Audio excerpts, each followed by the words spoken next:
तो hello everyone, this is महफूज and welcome back my YouTube channel महफूज prime classes. तो प्यारे बच्चों, आज हम अपनी इस वीडियो में बीएससी थर्ड ईयर 6 सेमेस्टर के जूलॉजी के कंप्लीट सिलेबस को डिस्कस करेंगे। प्यारे बच्चों, जैसे कि आप यहाँ पर देख सकते हैं, this is the department of higher education, government of Uttar Pradesh, Lucknow.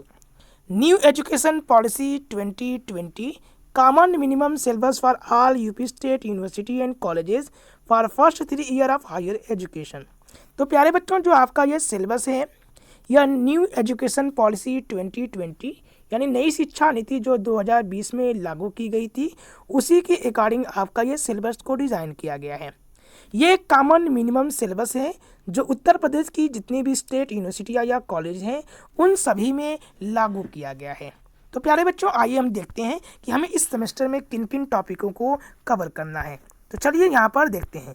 तो प्यारे बच्चों, जैसा कि आप यहाँ पर देख सकते हैं, अगर आपको अपने पेपर याद होंगे तो हमारा जो बीएससी होता है वो टोटल 3 ईयर का होता है, जिसमें टोटल 6 हमारे सेमेस्टर होते हैं। तो जो हमारा सबसे पहला सेमेस्टर, जो हमारा फर्स्ट ईयर है, उसमें हमें क्या है, टोटल 2 सेमेस्टर होते हैं। अगर आपको पेपर याद होगा तो जो फर्स्ट सेमेस्टर है उसमें हम लोगों ने क्या पढ़ा था, cytology, genetics and infectious disease को हमने यहाँ पर पढ़ा था। लेकिन जो हमारा सेकेंड सेमेस्टर है वहाँ पर हमने पढ़ा था बायोकेमिस्ट्री एंड फिजियोलॉजी। लेकिन हमारा जो थर्ड ईयर है यानी जो फाइनल ईयर है, इसमें भी आपको 2 सेमेस्टर दिखेंगे, सेमेस्टर 5th और सेमेस्टर 6th। तो आज हम अपनी इस वीडियो में सेमेस्टर 6 के जूलॉजी के सिलेबस को डिस्कस करेंगे। तो आपका जो सेमेस्टर 6 आपका जो होगा, या इसमें आपको टोटल 3 पेपर आपको यहाँ पर पढ़ने को मिलेंगे। 2 पेपर जो आपका होगा, यानी 3 पेपर आपको यहाँ को पढ़ने को मिलेंगे। 2 पेपर आपको थियरी मिलेंगे और 1 पेपर जो आपका होगा वो होगा आपका प्रैक्टिकल का होगा। अगर आप अपना थर्ड ईयर 6 सेमेस्टर को कंप्लीट कर लेते हैं तो टोटल आपको 10 क्रेडिट दिए जाएंगे। ये जो 10 क्रेडिट आपका है, ये 10 क्रेडिट जो है, इसमें से 2 क्रेडिट आपको दिया जाएगा प्रैक्टिकल पेपर के लिए, और जो 8 क्रेडिट है वह आपको दिया जाएगा थियरी पेपर के लिए। तो जो थियरी पेपर जो आपका होगा, अगर आप यहाँ पर देखेंगे, जो थियरी पेपर आपका होगा, ये थियरी पेपर में आपको 4 यानी पेपर जो फर्स्ट होगा, पेपर जो हमारा फर्स्ट है उसमें आपको 4 क्रेडिट मिलेगा, और पेपर जो आपका सेकेंड है उसमें आपको 4 क्रेडिट मिलेगा। यानी अगर हम बात करें पेपर फर्स्ट और पेपर 2, टोटल मिलाकर आपको कितना मिलेगा, 8 आपको क्रेडिट दिया जाएगा। तो यहाँ पर चलिए आइए हम यहाँ पर देखते हैं कि हमें यहाँ पर क्या क्या पढ़ना है। तो आइए यहाँ पर हम लोग देखते हैं। देखो प्यारे बच्चों, अगर आप देखेंगे ये हमारा यहाँ पर देखते हैं क्या हमारा टाइटल है, हमारा क्या है। तो अगर आप देखेंगे ये हमारा है थर्ड ईयर। अगर इसको कंप्लीट कर लेते हैं तो आपको डिग्री की जाएगा, जिसका नाम होगा degree in bachelor of science. तो यहाँ पर आपको डिग्री मिलेगा। तो यहाँ पर जो आपको देखेंगे, अगर यहाँ पर ध्यान से आप देखिएगा तो आप पाएंगे कि यहाँ पर आपको टोटल 3 पेपर आपके हैं। तो 2 पेपर आपका यहाँ पर थियरी का पेपर आप है, 1 पेपर आपका है प्रैक्टिकल का पेपर। तो पहले बात करते हैं थियरी के पेपर फर्स्ट के बारे में। जो आपका पेपर फर्स्ट होगा उसका टाइटल क्या है, वह है आपका इवोल्यूशनरी एंड डेवलपमेंटल बायोलॉजी। और जो सेकेंड हमारा जो है उसका नाम है ecology, ethology, environmental science and wild life. तो चलिए भाई बच्चों, इसको डिटेल में हम लोग देखते हैं कि इस सेमेस्टर में हमें दोनों पेपर में किन किन टॉपिकों को कवर करना है। तो प्यारे बच्चों, अगर यहाँ पर देखते हैं आप, तो आपका जो थर्ड ईयर आपका जो है यानी 6 सेमेस्टर हमारा है, इसमें आपको 2 पेपर आपको थियरी के पढ़ने को मिलेंगे। तो सबसे पहले हम बात करते हैं पेपर फर्स्ट के बारे में। तो जो पेपर फर्स्ट है, यहाँ पर देखिएगा लिखा हुआ है प्रोग्राम है, डिग्री है, ईयर है थर्ड और सेमेस्टर है 6, और सब्जेक्ट का नाम है जूलॉजी। यहाँ पर आप देखेंगे तो यहाँ पर लिखा हुआ आपका क्या है, कोर्स का कोड क्या है, वह है B050601T। और जो पेपर है उसका टाइटल क्या है, उसका नाम है evolutionary and developmental biology. Okay, तो चलिए देखते हैं कि इस पेपर में हमें क्या क्या पढ़ना है, किन किन टॉपिकों को हमें यहाँ पर कवर करना होगा। तो प्यारे बच्चों, जो आपका यह पेपर होगा वह टोटल आपको 75 मार्क्स का आपका थियरी का पेपर आपका होगा। जिसमें आपको और जो 25 मार्क्स यहाँ पर जो आपको लिखा गया है वह है आपका इंटरनल एग्ज़ाम के लिए, और ये है हमारे और 75 मार्क्स जो है वह एक्सटर्नल एग्जामिनेशन के लिए हमारे हैं। तो चलिए यहाँ पर जल्दी देखते हैं कि हमें यहाँ पर क्या क्या पढ़ना है। तो टोटल आपका जो ये पेपर है, ये पेपर फर्स्ट है, इसमें आपको टोटल 8 यूनिट को पढ़ना है। टोटल कितना पढ़ना है? 8 यूनिट पढ़ना है आपको यहाँ पर, ठीक है। और बहुत ही ईजीएस्ट यूनिट है और आपने इसको ऑलरेडी पढ़ा हुआ है, बस इसको आपको यहाँ पर रिवाइज करने को आपको दिखने को मिलेगा। चलिए बात करते हैं। सबसे पहला जो फर्स्ट यूनिट हमारा है उसमें हमें क्या क्या पढ़ना है। जो फर्स्ट यूनिट हमारा है उसका जो टाइटल है वह है थियरी ऑफ इवोल्यूशन, यानी जैव विकास के जो वेरियस थियरीज थे, जो सिद्धांत थे, उनको हमें यहाँ पे पढ़ना है। और इसमें हमें क्या क्या पढ़ना है? तो हमें पढ़ना है ओरिजिन ऑफ, यहाँ पे हमें पढ़ना है, छोड़िए मैं बड़ा कर लेता हूँ, तो यहाँ में पढ़ना है ओरिजिन ऑफ लाइफ को पढ़ना है, जीवन की उत्पत्ति कैसे हुई उनको पढ़ना है, historical review of evolutionary concept उनको पढ़ना है, लैमार्किज्म पढ़ेंगे, हम डार्विनिज्म पढ़ेंगे, नेचुरल, सेक्सुअल एंड आर्टिफिशियल जो सिलेक्शन है उनको पढ़ेंगे। हालांकि आपने इसको ऑलरेडी पहले ही आपने इसको पढ़ लिया है। इन क्लास 12th में आपने जो इवोल्यूशन का जो चैप्टर था वहाँ पे आपने लैमार्किज्म, डार्विनिज्म वहाँ पर आपने ऑलरेडी इसको पढ़ा है। उसके बाद हम लोग क्या कवर करेंगे? वो हम लोग करेंगे यहाँ पर वह है मॉडर्न, वहाँ पर हम लोग जो कवर करेंगे वह है modern synthetic theory of evolution. फिर पढ़ेंगे, उसको कवर करने के बाद फिर हम लोग जो पढ़ेंगे वह है हमारा वह है पैटर्न ऑफ 1 मिनट वेट वो हम लोग पढ़ेंगे, वह है हमारा पैटर्न ऑफ इवोल्यूशन, जिसमें पढ़ेंगे डाइवर्जेंस, कन्वर्जेंस, पैरेलल एंड को इवोल्यूशन को हम लोग यहाँ पर पढ़ेंगे। ओके, अब बात करते हैं हमारा सेकेंड यूनिट में। जो सेकेंड यूनिट है उसका नाम है पॉपुलेशन जेनेटिक्स। तो आइए देखते हैं इस यूनिट में हमें किन किन टॉपिकों को कवर करना है। तो यहाँ पर हम लोग जो पढ़ेंगे वह है हमारा micro evolution, macro evolution, allele, frequency, genotype frequencies, और सबसे इम्पॉर्टेंट जो है वह है हार्डी वेनबर्ग इक्विलिब्रियम। तो हालांकि आपने इसको भी पढ़ा हुआ है क्लास 12th में, लेकिन ये बहुत ही इंपॉर्टेंट है आपके एग्जाम पॉइंट ऑफ व्यू से, यहाँ से क्वेश्चन बनते ही बनते हैं। और साथ में हमें क्या पढ़ना है? कंडीशंस फॉर इट्स मेंटेनेंस पढ़ना है। और क्या पढ़ना है? फोर्सेस ऑफ इवोल्यूशन, इसमें क्या पढ़ेंगे? म्यूटेशन, सिलेक्शन, जेनेटिक ड्रिफ्ट को हम लोग यहाँ पर कवर करेंगे। आइए देखते हैं जो हमारा थर्ड हमारा है, यहाँ पर हमें क्या पढ़ने को मिलेगा। जो हमारा थर्ड यूनिट है यानी यूनिट थर्ड, यहाँ ये ना इसका टाइटल है डायरेक्ट एविडेंसेस ऑफ इवोल्यूशन। तो यहाँ पर हम लोग पढ़ेंगे टाइप ऑफ फॉसिल, यानी कि फॉसिल के जो वेरियस टाइप्स हैं उसको यहाँ पर हम लोग पढ़ेंगे। इनकम्प्लीटनेस ऑफ फॉसिल रिकॉर्ड को पढ़ेंगे। डेटिंग ऑफ फॉसिल क्या है, किस तरह से डेटिंग इनको किया जाता है कि कितने पुराने ये फॉसिल हैं, उनको कैसे हम पहचानेंगे, कैसे जानेंगे, उनको पढ़ेंगे। फाइलोजेनी ऑफ हॉर्स, इनको भी पढ़ेंगे। आइए बात करते हैं जो हमारा फोर्थ यूनिट है, यहाँ पर हम लोग पढ़ेंगे species concept and extension. Species का कॉन्सेप्ट क्या है और एक्सटेंशन, जो एनिमल विलुप्त हो रहे हैं, एक्सटिंक्ट हो रहे हैं, उनके कारणों को जानेंगे। तो यहाँ पर हमें क्या क्या पढ़ना है? यहाँ पढ़ना है बायोलॉजिकल स्पीसीज कॉन्सेप्ट, यानी कि स्पीसीज का बायोलॉजिकल जो कॉन्सेप्ट है वो क्या है, वो उसमें हम पढ़ेंगे एडवांटेजेस एंड इसकी लिमिटेशन को पढ़ेंगे। साथ ही साथ हमें क्या पढ़ना है? मोड ऑफ स्पेसिएशन, जिसमें हम पढ़ेंगे एलोपैट्रिक को और सिम्पैट्रिक को हम लोग यहाँ पर पढ़ेंगे। चलिए हम देखते हैं नेक्स्ट जो हमारा यूनिट है, यानी यूनिट हमारा जो इसमें और देखते हैं हमें यहाँ पर क्या पढ़ना है, वह है मास एक्सटेंशन को पढ़ेंगे, उसके कारण को, नेम ऑफ 5 मेजर एक्सटेंशन, जो 5 जो मेजर एक्सटेंशन थे उनके क्या क्या थे, क्यों विलुप्त हो चुके हैं, उनको यहाँ पर हम लोग यहाँ पर पढ़ेंगे। अब बात करते हैं जो हमारा यूनिट हमारा 5 यूनिट है, ये इसमें क्या हमें पढ़ना है। तो इसमें है gamete, fertilization and early development. इसके अंतर्गत हमें क्या क्या पढ़ने को मिलेगा? इसमें पढ़ेंगे गैमेटोजेनेसिस के बारे में, हम पढ़ेंगे फर्टिलाइजेशन या निषेचन क्या होता है उसको पढ़ेंगे, क्लीवेज का पैटर्न पढ़ेंगे, गैस्ट्रुलेशन पढ़ेंगे, फेट मैप्स पढ़ेंगे, और पढ़ेंगे और क्या पढ़ेंगे, developmental mechanic of cell specification, और पढ़ेंगे morphogenesis of cell adhesion. Okay, फिर पढ़ेंगे जो नेक्स्ट हमारा यूनिट है, यूनिट हमारा है 6 यूनिट हमारा है। इसमें हमें क्या पढ़ने को मिलेगा, ये इसमें है डेवलपमेंटल जीन। तो जो डेवलपमेंटल जीन है उनको पढ़ेंगे हम, यहाँ पढ़ेंगे जीन एंड उनका डेवलपमेंट, मॉलिक्यूलर बेसिस ऑफ जो डेवलपमेंट है जीन का उनको पढ़ेंगे, और डिफरेंशियल जीन एक्सप्रेशन उनको पढ़ेंगे। आइए देखते हैं नेक्स्ट यूनिट को। यूनिट हमारा 7 है, इसका नाम है अर्ली वर्टेब्रेट डेवलपमेंट। यहाँ पर पढ़ेंगे, इसमें हमें क्या क्या पढ़ना होगा। तो सबसे पहले पढ़ेंगे अर्ली डेवलपमेंट ऑफ वर्टेब्रेट।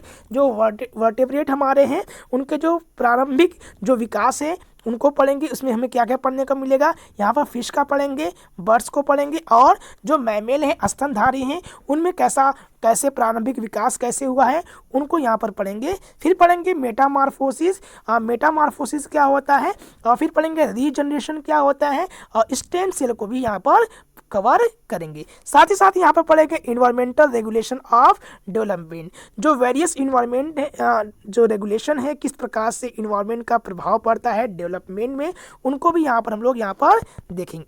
आइए बात करते हैं जो लास्ट हमारा यूनिट है, यानी यूनिट 8 की बात करते हैं। तो जो हमारा यूनिट 8 है, हमें यहाँ पर क्या पढ़ना है यूनिट 8 में, वह है लेट डेवलपमेंटल प्रोसेस को यहाँ पर पढ़ेंगे। तो इसमें क्या पढ़ेंगे, तो पहला पढ़ेंगे हम लोग डायनेमिक ऑफ ऑर्गन डेवलपमेंट। तो जो वेरियस ऑर्गन हैं उनका कैसे कैसे डेवलपमेंट होता है उनके डायनेमिक को पढ़ेंगे। डेवलपमेंट ऑफ आइज यानी आँखों के विकास को, किडनी के और लिम्ब के, इसको यहाँ पर पढ़ेंगे। साथ ही साथ पढ़ेंगे Metamorphosis, the hormonal activation of development in amphibian and insect, इनको यहाँ पर कवर करेंगे। फिर करेंगे रीजनरेशन, जिसमें हम पढ़ेंगे रीजनरेशन किसका किसे पढ़ना है, हमें salamander limb, mammalian liver and hydra को यहाँ पर पढ़ेंगे। अच्छा, मोस्ट इंपॉर्टेंट जो है लास्ट का है वह है हमारा एजिंग को पढ़ेंगे। बुढ़ापा क्यों होता है, एजिंग क्यों आती है, द बायोलॉजी ऑफ सेनेसेंस, कि बुढ़ापा जो होता है उसकी बायोलॉजी क्या है, क्यों होता है, क्या रीज़न थे, कैसे होता है, एजिंग कैसे होती है, इनको यहाँ पर हम लोग कंप्लीट करेंगे। तो ये हमारा था पेपर फर्स्ट था, इसकी हमने डिस्कशन यहाँ पर हमने कर लिया है। तो चलिए बात करते हैं पेपर सेकेंड में, देखते हैं पेपर सेकेंड जो हमारा है उसमें हमें किन किन चीज़ों को कवर करना है। तो ये था हमारा पेपर, ये है हमारा पेपर सेकेंड। ओके, तो पेपर सेकेंड जो है, आइए यहाँ पर देखते हैं, यहाँ पर प्रोग्राम देख सकते हैं। पेपर ये हमारा है paper theory paper second. Okay, तो ये है हमारा थियरी का पेपर सेकेंड। यहाँ पर डिग्री देख सकते हैं, 3rd ईयर सेमेस्टर 6 है, सब्जेक्ट जूलॉजी, कोड है B050602T, और कोड जो पेपर होगा उसका टाइटल क्या होगा, इकोलॉजी, यानी यहाँ पर पढ़ेंगे पारिस्थितिकीय तंत्र को, यानी पारिस्थितिकी को पढ़ेंगे। ईथोलॉजी यानी कि एनिमल बिहेवियर को यहाँ पर पढ़ेंगे, आचार जो व्यवहार होता है एनिमल का, उनको यहाँ पर पढ़ेंगे। इन्वायरमेंटल साइंस पढ़ेंगे, यहाँ पर पर्यावरण विज्ञान को पढ़ेंगे, एंड वाइल्ड लाइफ, ठीक है। यहाँ पर जीव संरक्षण को भी यहाँ पर पढ़ेंगे, वन्य जीव जो हैं उनको यहाँ पर पढ़ेंगे। तो जो हमारा टाइटल है वह है ecology, ethology, environmental science and wild life. तो चलिए बिना देर किए देखते हैं इसमें हमें क्या क्या पढ़ना है। तो यहाँ पर इसको ये जो हमारा होगा टोटल 4 क्रेडिट यहाँ से प्राप्त हमें होंगे, ये भी 75 मार्क्स का हमारा होगा, ठीक है। 25 मार्क्स जो इंटरनल और एक्सटर्नल 75 मार्क्स हमारे होंगे। कंपल्सरी पेपर है, ठीक है, आप इसे छोड़ नहीं सकते हैं। चलिए देखते हैं। देखिए ये जो आपका पेपर होगा ये भी टोटल इसमें भी टोटल 8 यूनिट आपको दिखेंगे, यानी आपको टोटल यहाँ पे भी इस पेपर में भी 8 यूनिट आपको यहाँ पर कवर करने हैं। ओके, तो चलिए देखते हैं यहाँ पर हमें क्या क्या पढ़ने को मिलेगा। तो सबसे पहले हम बात करते हैं जो यूनिट फर्स्ट है उसकी बात करते हैं। तो जो हमारा यूनिट फर्स्ट है यहाँ पर हमें क्या पढ़ना है, यह है इंट्रोडक्शन ऑफ इकोलॉजी। तो पारिस्थितिकी का जो परिचय है उसको पढ़ेंगे। इसमें हमें क्या क्या पढ़ने को मिलेगा यहाँ पर देखते हैं हम। तो हमें क्या मिलेगा पढ़ने को, तो यहाँ पर है हमारा पढ़ना है हिस्ट्री ऑफ इकोलॉजी, यानी पारिस्थितिकी का जो इतिहास है उसको पढ़ेंगे। ऑटो इकोलॉजी क्या होता है, सिन इकोलॉजी क्या होता है उसको पढ़ेंगे। लेवल ऑफ ऑर्गेनाइजेशन, जो अलग अलग जीव हैं उनमें ऑर्गेनाइजेशन का किस प्रकार का है। लॉ ऑफ लिमिटिंग फैक्टर, ठीक है, इंपॉर्टेंट है। हालांकि इसको भी आपने क्लास 10th में हालांकि ये पढ़े हैं, बहुत ईजीएस्ट कॉन्सेप्ट है। मैं जब आपको पढ़ाऊंगा डिटेल में तो बहुत ही मज़ा आएगा इसको समझने में। अभी पढ़ेंगे स्टडी ऑफ फिजिकल फैक्टर्स, इसको पढ़ेंगे हम लोग। ओके, अब बात करते हैं यूनिट सेकेंड की। देखिए यूनिट सेकेंड जो है उसमें हमें क्या पढ़ना है, ऑर्गेनाइजेशन ऑफ इकोसिस्टम।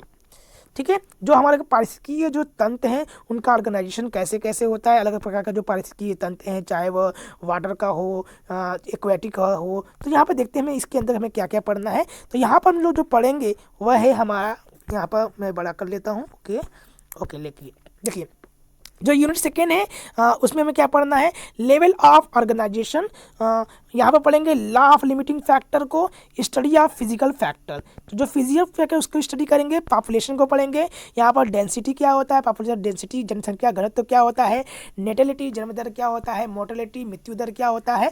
ठीक है, उसको पढ़ेंगे। लाइफ टेबल क्या होता है, इसको पढ़ेंगे। फैकल्टेटिविटी को पढ़ेंगे और टेबल को, फैकल्टेटिव टेबल को पढ़ेंगे। सर्वाइवरशिप क्या होता, कर्व क्या है उसको यहाँ पर देखेंगे। एज रेशियो क्या होता है, यानी कि उसको देखेंगे। सेक्स रेशियो इंपॉर्टेंट है, हमारे भारत में बहुत ज़्यादा सेक्स रेशियो भी बहुत कम है, मेल और फीमेल का। हम देखेंगे कैसे किस देश में कब कैसे बढ़ रहा है, सेक्स रेशियो कैसे है। और डिस्पर्शन एंड डिस्पर्शन, इन दोनों को भी यहाँ पर कवर करेंगे। साथ ही पढ़ेंगे एक्सपोनेंशियल एंड लॉजिस्टिक ग्रोथ क्या होता है, एक्सपोनेंशियल ग्रोथ किसे कहते हैं और लॉजिस्टिक ग्रोथ किसे कहते हैं। बहुत ईजीएस्ट कॉन्सेप्ट है। मैं आपको जब पिरामिड पढ़ाऊँगा दिखाऊँगा कि किस प्रकार से आप दिखा सकते हैं कि कोई कैसे एक्सपोनेंशियल है या लॉजिस्टिक ग्रोथ हो रहा है, किस प्रकार का ग्रोथ हो रहा है, तो हम यहाँ पर देखेंगे। तो यहाँ पर देखते हैं, चलिए आगे और देखते हैं इसमें हमें क्या क्या पढ़ने को मिलेगा। तो यहाँ पर जो हमारा है वह है हमारा type of ecosystem with one example in detail, यानी एक एक एग्जाम्पल के माध्यम से जो अलग अलग टाइप इकोसिस्टम के जो टाइप्स हैं उनको हम लोग यहाँ पर पढ़ना है। फूड चेन क्या होता है, यानी कि खाद्य श्रृंखला क्या होते हैं उनको पढ़ेंगे। डेट्राइटस को पढ़ेंगे, ग्रेजिंग फूड चेन को पढ़ेंगे। फूड वेब क्या होता है, खाद्य जाल क्या होता है उसको पढ़ेंगे। और फिर हम लोग पढ़ेंगे क्या, वह है हमारा energy flow through the ecosystem. तो अलग अलग जो इकोसिस्टम है उसमें एनर्जी का फ्लो कैसे होता है, ऊर्जा का प्रवाह कैसे होता है उसको पढ़ेंगे। फिर पढ़ेंगे इकोलॉजिकल पिरामिड के बारे में। ठीक है, इकोलॉजिकल पिरामिड क्या होता है, इकोलॉजिकल इफिशियंसीज क्या होते हैं, इनको पढ़ेंगे। और पढ़ेंगे हम लोग nutrient and biochemical cycle with one example of carbon cycle. तो कार्बन साइकिल का एग्जांपल लेते हुए हम न्यूट्रिएंट और बायोकेमिकल, जियोकेमिकल जो है साइकिल है, इनको यहाँ पर कवर करेंगे। तो आइए चलिए अब बात करते हैं नेक्स्ट को। तो देखिए जो थर्ड यूनिट हमारा है वो थर्ड यूनिट में हमें क्या क्या कवर करना है। तो थर्ड यूनिट जो है वह है कम्युनिटी इकोलॉजी। कम्युनिटी इकोलॉजी में हमें क्या क्या पढ़ने को मिलेगा, तो पढ़ेंगे कम्युनिटी कैरेक्टरिस्टिक्स, स्पीसीज रिचनेस। तो स्पीसीज रिचनेस क्या होता है हम इसको पढ़ेंगे। डोमिनेंस क्या होते हैं, डाइवर्सिटी क्या होता है, एबंडेंस क्या है, ecological succession with one example. तो एक एग्जाम्पल के माध्यम से इकोलॉजिकल जो सक्सेशन है उसको हम लोग यहाँ पर देखेंगे। तो चलिए नेक्स्ट आगे देखते हैं और इसमें हमें क्या क्या पढ़ने को मिलेगा। तो नेक्स्ट हमारा जो यूनिट है वह है यूनिट हमारा 4। ओके, चलिए बात करते हैं यूनिट 4 को। देखिए जो यूनिट 4 है यहाँ इसका नाम है इन्वायरमेंटल हजार्ड। तो इन्वायरमेंटल जो हजार्ड है इसको भी हम लोग, हालांकि इसको भी आपने इसको पढ़ा होगा क्लास 12th में। जो हमारा इन्वायरमेंटल का जो टॉपिक है वहाँ पर क्लास 12th में आपने लास्ट जो यूनिट है वहाँ पर आपने इसको पढ़ा होगा। तो आइए यहाँ पर भी देखते हैं हमें इसमें क्या क्या पढ़ना है। तो हमें जो पढ़ना है यहाँ पर वह है हमारा सोर्सेस ऑफ इन्वायरमेंटल हजार्ड। तो जो वेरियस सोर्सेज हैं जो इन्वायरमेंट को नुकसान पहुंचाते हैं, उनके लिए विष का काम करते हैं, उनको पढ़ेंगे। क्लाइमेट चेंज इंपॉर्टेंट है बहुत ही। क्लाइमेट चेंज जिस तरह से आप देख रहे हैं, कभी बहुत गर्मी, कभी बहुत जाड़ा अचानक आ जाता, कभी बहुत बारिश होती है, कभी बारिश नहीं होती है। तो क्लाइमेट चेंज क्यों हो रहा है इसको पढ़ेंगे। और पढ़ेंगे इंपॉर्टेंट ग्रीन हाउस गैसेज। कौन कौन सी गैसेज है जो ग्रीन हाउसेज गैसेज हैं। और ग्लोबल वार्मिंग इंपॉर्टेंट है, ग्लोबल वार्मिंग। ठीक है, यहाँ पर हम देख सकते हैं। और एसिड रेन को पढ़ेंगे, अम्लीय वर्षा क्या होता है, ओजोन लेयर डिस्ट्रक्शन क्या होता है, ओजोन का लेयर का जो डिस्ट्रक्शन हो रहा है क्यों हो रहा है, किन किन गैसों की वजह से होता है, इनको भी हम लोग यहाँ पर डिटेल में जब मैं पढ़ाऊँगा यहाँ पर लेक्चर लूँगा इस पर डिटेल में। बहुत इंटरेस्टिंग है टॉपिक और मेरा तो फेवरेट है ये इन्वायरमेंटल साइंस। तो मैं आपको बहुत बताऊँगा, बहुत अच्छी तरह से आपको कॉन्सेप्ट बताऊँगा और ये बहुत आपको आगे भी बहुत सारे एग्जाम में आपको ये काम देंगे। तो चलिए आगे बात करते हैं। यहाँ पर आपका जो है यूनिट 5। तो यूनिट 5 जो हमारा है ये है इफेक्ट ऑफ क्लाइमेट चेंज। तो क्लाइमेट चेंज का जो प्रभाव, क्लाइमेट के चेंज होने की वजह से क्या क्या प्रभाव पड़ते हैं उनको हमें यहाँ पर देखने को मिलेगा। इसमें हमें क्या क्या पढ़ना है, यहाँ पर देखिए effect of climate change on public health. तो जो लोगों का जो क्लाइमेट चेंज के होने से लोगों के स्वास्थ्य पर क्या प्रभाव पड़ता है उसको देखेंगे। सोर्सेज ऑफ वेस्ट, जो वेरियस वेस्ट हैं उनके क्या सोर्सेज हैं, उनके टाइप्स क्या है, कैरेक्टरिस्टिक्स हैं, और सी एंड इट्स मैनेजमेंट। तो सी वेस्ट जो डिस्पोजल है और उसको कैसे मैनेजमेंट किया जाएगा उसको पढ़ेंगे। सॉलिड वेस्ट डिस्पोजल कैसे किया जाएगा, बायोमेडिकल जो वेस्ट है हैंडलिंग एंड डिस्पोजल कैसे करेंगे। तो हम लोग यहाँ पर डिटेल पढ़ेंगे कि किस प्रकार से जो वेरियस बायोमेडिकल वेस्ट होते हैं इनको कैसे डिस्पोजल किया जाएगा ताकि बाकी लोगों को बीमारियाँ न हो सके। तो यहाँ पर देखते हैं आगे, चलिए देखते हैं यहाँ पर जो आगे पढ़ना हमें इसमें वह है nuclear waste handling and disposal. देखिए जो न्यूक्लियर है, जो उनके बहुत सारे जो वेस्ट निकलते हैं उनको कैसे हैंडल किया जाएगा और उनको कैसे डिस्पोजल किया जाएगा उसको पढ़ेंगे। और साथ ही पढ़ेंगे waste from thermal power plant.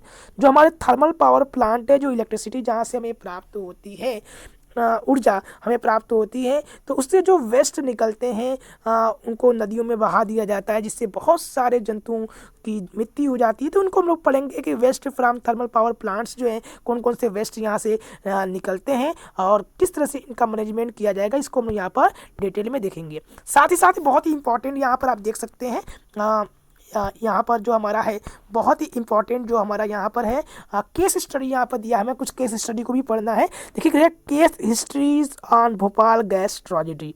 तो आपने भोपाल गैस ट्रेजेडी के बारे में ऑलरेडी पढ़ा हुआ है। बहुत सारे एग्जाम में यहाँ से प्रश्न भी आते हैं। जो मध्य प्रदेश हमारा जो भोपाल है वहाँ पर भोपाल में गैस ट्रेजेडी हुआ था इसको भोपाल गैस ट्रेजेडी के भी नाम से भी जानते हैं। यहाँ पर जो यूनियन कार्बाइड प्राइवेट लिमिटेड जो हमारा वहाँ पे था, जो एक पेस्टिसाइड की कंपनी थी, वहाँ पर एक विशेष प्रकार के केमिकल, इसका नाम था मेथिल आइसोसाइनाइड। तो मेथिल आइसोसाइनेट के निकलने की वजह से 2 दिसंबर 1984 को ये घटना हुई थी। उस घटना को हम लोग उसकी जो केस स्टडी है उसको पढ़ेंगे। साथ ही साथ हमें एक और केस स्टडी यहाँ पर दिया है, तो चेरनोबिल डिसास्टर। तो जो चेरनोबिल जो डिसास्टर था ये 26 अप्रैल 1986 को ये हुआ था। सोवियत जो संघ है यूक्रेन के पास, वहाँ पर ये घटना हुई थी जिससे लाखों लोग, हजारों लोगों की मौत हुई थी। उसको भी पढ़ेंगे। एक और यहाँ पर आप एग्जाम्पल है, आप यहाँ पर एक और यहाँ पर केस स्टडी है, सिवेसो डिसास्टर एक केस स्टडी है। जो ये सिवेसो डिसास्टर जो केस स्टडी है ये 10 जुलाई 1976 को हुआ था। एक स्मॉल केमिकल मैन्युफैक्चरिंग प्लांट था जिसमें ट्राइक्लोरोफिनाल नामक केमिकल की वजह से ये डिसास्टरिंग हुई थी, जिसमें लगभग 3,000 के आसपास जो एनिमल थे उनकी मौत हो चुकी थी। उसके बाद लगभग 70,000 के आसपास जो अन्य एनिमल थे उनको भी मारना पड़ा क्योंकि डाइऑक्सिन जो केमिकल था वो फूड चेन में मिल रहा था। तो उसको भी हम लोग देखेंगे क्या क्या स्टडी, बहुत ही मज़ा आएगा यहाँ पर जब मैं आपको केस स्टडी पढ़ाऊँगा। साथ ही साथ हमें एक और केस स्टडी यहाँ पर आपको दिया है, 3 माइल आइलैंड एक्सीडेंट। जो 3 माइल आइलैंड जो हमारा एक्सीडेंट जो हुआ था ये हुआ था हमारा 28 मार्च 1979 को। ये 3 माइल जिसे 3 मील द्वीपीय दुर्घटना के नाम से भी हम लोग जानते हैं, ये घटना हुई थी। तो हमें यहाँ पर 3 केस स्टडी को मिलेगा। हालांकि बहुत पहले हम एक ही केस स्टडी को पढ़ते आए हैं, वह है भोपाल गैस ट्रेजेडी। ओके, यहाँ पर है भोपाल गैस ट्रेजेडी। लेकिन यहाँ पर आप देखिएगा, यहाँ पर आपको इस सेमेस्टर में बहुत अच्छे किया है कि यहाँ पर आपको कई केस स्टडी आपको यहाँ पर पढ़ने को मिलेंगे और इसका बहुत ही लाभ आपको आगे, जैसे अगर आप यूपीएससी देना चाहेंगे तो यहाँ पर भी आपको बहुत ही अच्छा आपको यहाँ का बेनिफिट मिलेगा जब यहाँ पे इसको पढ़ेंगे। तो भोपाल गैस ट्रेजेडी एक केस स्टडी है, उसको पढ़ेंगे। चेरनोबिल डिसास्टर जो था उसको पढ़ेंगे। स्वेसो डिसास्टर उसको पढ़ेंगे। 3 माइल आइलैंड एक्सीडेंट है एंड देयर आफ्टर माथ। तो जो ये घटना हुई उसके बाद की क्या कंडीशन थी और घटना के समय की क्या कंडीशन थी, कितने लोग मरे हैं, क्या कंडीशन थी, क्यों ऐसी घटना हुई और किस तरह से इसको यहाँ पर मैनेजमेंट करेंगे, बहुत सारी चीज़ें यहाँ पर हम लोग जब पढ़ेंगे तो डिटेल में हम यहाँ पर डिस्कस करेंगे। तो आइए चलिए नेक्स्ट देखते हैं हमें यहाँ पर क्या क्या पढ़ने को और मिलेगा। तो हमारा यहाँ पर जो नेक्स्ट हमारा है वो है यूनिट हमारा, ओके वेट 1 मिनट, यूनिट हमारा है यहाँ पर यूनिट हमारा है यूनिट है 6। ओके, 6 यूनिट में हमें क्या क्या पढ़ना है? Behavioural ecology and chronobiology. तो ये टाइटल है हमारा 6 यूनिट का। इसके अंतर्गत हमें क्या क्या पढ़ने को मिलेगा, इसको हम लोग देखते हैं। तो सबसे पहले पढ़ेंगे origin and history of ethology. तो जो एनिमल बिहेवियर है उसकी ओरिजिन कैसे हुई और उसका हिस्ट्री, इतिहास क्या है, उसको यहाँ पर हम लोग पढ़ेंगे। मेरा बहुत ही इंपॉर्टेंट बहुत ही फेवरेट टॉपिक है एनिमल बिहेवियर। बहुत मज़ा आने वाला है। मैं आपको बहुत ही इंटरेस्टिंग वे में आपको इसको मैं पढ़ाने वाला हूँ। बहुत ही मज़ा आएगा, आप देखेंगे यहाँ पर। फिर यहाँ पर आप देखेंगे इंस्ट्रिंसिंग, यहाँ पर हमें क्या पढ़ना है? इसमें हमें यहाँ पर पढ़ने को मिलेगा इंस्ट्रिंसिंग एंड लर्न बिहेवियर, यानी जन्म से जो होता है और जन्म के बाद जो बिहेवियर हम लोग जो सीखते हैं एनिमल में, उनको यहाँ पर हम लोग देखेंगे। Associative learning, classical operant conditioning, habitual imprinting, ये सारी चीज़ को यहाँ पर हम लोग देखेंगे। फिर क्या पढ़ना है? सर्केडियन रिदम क्या होता है, सर्केडियन रिदम क्या होता है, टाइडल रिदम क्या होता है, लूनर रिदम क्या होते हैं। तो जो वेरियस रिदम है, जैसे कोई पक्षी यहाँ से वहाँ तक उड़ रहा है, यहाँ से वहाँ जा रहे हैं, एक देश से दूसरे देश में हम जा रहे हैं। तो जो वेरियस रिदम है, जो साइकिल हैं, जो चक्र हैं, वो कौन कौन से हैं? तो 3 यहाँ पर पढ़ेंगे। सर्केडियन रिदम क्या है, टाइडल रिदम क्या है, लूनर रिदम क्या है, हम यहाँ पर आपको यहाँ पर पढ़ाएंगे। एक और यहाँ पर है, हमें पढ़ना है क्रोनोमेडिसिन। क्रोनोमेडिसिन क्या है, इसको भी हम यहाँ पर डिस्कस करेंगे। तो चलिए नेक्स्ट बढ़ते हैं, आगे की ओर बढ़ते हैं। तो नेक्स्ट हमारा जो यूनिट है वह है यूनिट हमारा 7। ओके वेट, 7 यूनिट हमारा। यहाँ पे हमें पढ़ना है इंट्रोडक्शन टू वाइल्ड लाइफ। देखिए ये जो टॉपिक है ये पहले भी बीएससी 3rd ईयर में था और इसको भी यहाँ पर रखा गया है। मेरा फेवरेट है वाइल्ड लाइफ, जीवों का संरक्षण कैसे करेंगे। देखिए हमें यहाँ पर हमें क्या क्या पढ़ने को मिलेगा। यहाँ पर हमें पढ़ना है यहाँ पर हमें जो पढ़ने को मिलेगा वह है, जो कवर करना है टॉपिक को, वैल्यूज़ ऑफ वाइल्ड लाइफ। वन्य जीवों की क्या महत्वता है, क्या वैल्यूज़ है, उनको हम लोग पढ़ेंगे। उनके पॉजिटिव और निगेटिव दोनों एस्पेक्ट को पढ़ेंगे। क्या पॉजिटिव एस्पेक्ट उसके हैं, क्या निगेटिव हैं हमारे जीवन में, उनका क्या प्रभाव पड़ेगा, उनको भी हम लोग यहाँ पर पढ़ेंगे। साथ ही साथ हमें इनका कंजर्वेशन इथिक्स। देखिए कंजर्वेशन तो हम लोग करते हैं, सुरक्षा करना, लेकिन कंजर्वेशन कैसे किया जाना चाहिए, किस तरह से किया जाना चाहिए, क्या उनके इथिकल पॉइंट हैं, उन चीज़ों को भी हमें यहाँ पर देखने को मिलेंगे या पढ़ेंगे, यहाँ पे कवर करेंगे। साथ ही साथ हमें करना इम्पोर्टेंस ऑफ कंजर्वेशन। ठीक है, तो संरक्षण का क्या इंपॉर्टेंस है, क्यों इनको एनिमल को कंजर्वेशन हमें कंजर्व करके रखना चाहिए, संरक्षण करना चाहिए, क्या कारण है। तो काजेज ऑफ डिप्लीशन, इनके डिप्लीशन के कारण, वर्ल्ड कंजर्वेशन और इसकी स्ट्रेटजी। तो वर्ल्ड लेवल पर जो अलग अलग एनिमल की जो कंजर्वेशन हो, चाहे वह टाइगर प्रोजेक्ट हो, एलिफेंट प्रोजेक्ट हो, क्रोकोडाइल प्रोजेक्ट हो, लेमर प्रोजेक्ट, तो वेरियस जो प्रोजेक्ट हैं वह क्या कैसे हैं, किस स्तर पर, उनकी क्या स्ट्रेटजीज बनाई गई हैं, उनको भी यहाँ पर हम लोग डिटेल में देखेंगे। आइए बात करते हैं लास्ट हमारे यूनिट को। यहाँ पर हमें क्या पढ़ने को मिलेगा। जो लास्ट यूनिट हमारा है वह है यूनिट हमारा यूनिट 8। यहाँ पर पढ़ना प्रोटेक्टेड एरिया। देखिए हमने कंजर्वेशन को पढ़ लिया है, तो जाहिर सी बात है जब कंजर्वेशन पढ़ेंगे तो जो प्रोटेक्टेड एरिया है उनको कैसे छोड़ा जा सकता है। तो हमें देखना है कौन कौन से प्रोटेक्टेड एरिया है जहाँ पर ह्यूमन बीइंग को एंट्री दी जा सकती है, नहीं दी जा सकती है, या वहाँ पर कैसे होता है। ये देखिए यहाँ पर हमें क्या क्या पढ़ने को मिलेगा। तो यहाँ पर पढ़ना है नेशनल पार्क्स। तो जो नेशनल पार्क्स हैं उनको पढ़ेंगे। सेंचुरीज़ क्या होते हैं उनको पढ़ेंगे, सेंचुरी में क्या रखा है, नेशनल पार्क्स में क्या होते हैं, और कम्युनिटी रिजर्व क्या है, importance feature of protected area. जो प्रोटेक्टेड एरिया है उनके महत्वपूर्ण जो फीचर्स हैं क्या क्या होते हैं, किस तरह की गाइडलाइन है उनके लिए, उनको भी हम लोग यहाँ पर पढ़ेंगे। इन भारत में टाइगर कंजर्वेशन, देखिए एक ही कंजर्वेशन यहाँ पर दिया है, टाइगर का कंजर्वेशन कैसे करेंगे, टाइगर प्रोजेक्ट क्या है। ठीक है, हम यहाँ पर डिस्कस करेंगे। टाइगर रिजर्व इन इंडिया, तो भारत में जो टाइगर रिजर्व है उनको भी पढ़ेंगे। और management challenging in the tiger reserve, जो टाइगर रिजर्व है इनको मैनेजमेंट करने में कौन कौन से चैलेंजेस डिटेल में पढ़ेंगे। तो ये था हमारा बीएससी फाइनल ईयर यानी कि 3rd ईयर के अंतिम जो सेमेस्टर है था, यानी 6th सेमेस्टर था, उसके दोनों पेपर थियरी पेपर का डिस्कशन था। यानी थियरी पेपर टोटल आपको यानी 2 पेपर पढ़ने थे, 2 पेपर आपको थे। दोनों पेपर जो था थियरी का पेपर था, यानी थियरिटिकल पेपर आपको यहाँ पर करना होगा। दोनों में 8 यूनिट आपको यहाँ पर टोटल आपको पढ़ने हैं। तो तो this was for our today's video. If you like this video, please like, subscribe and share and press bell icon so that you can get notification of my new video. See you in the next video with a new topic.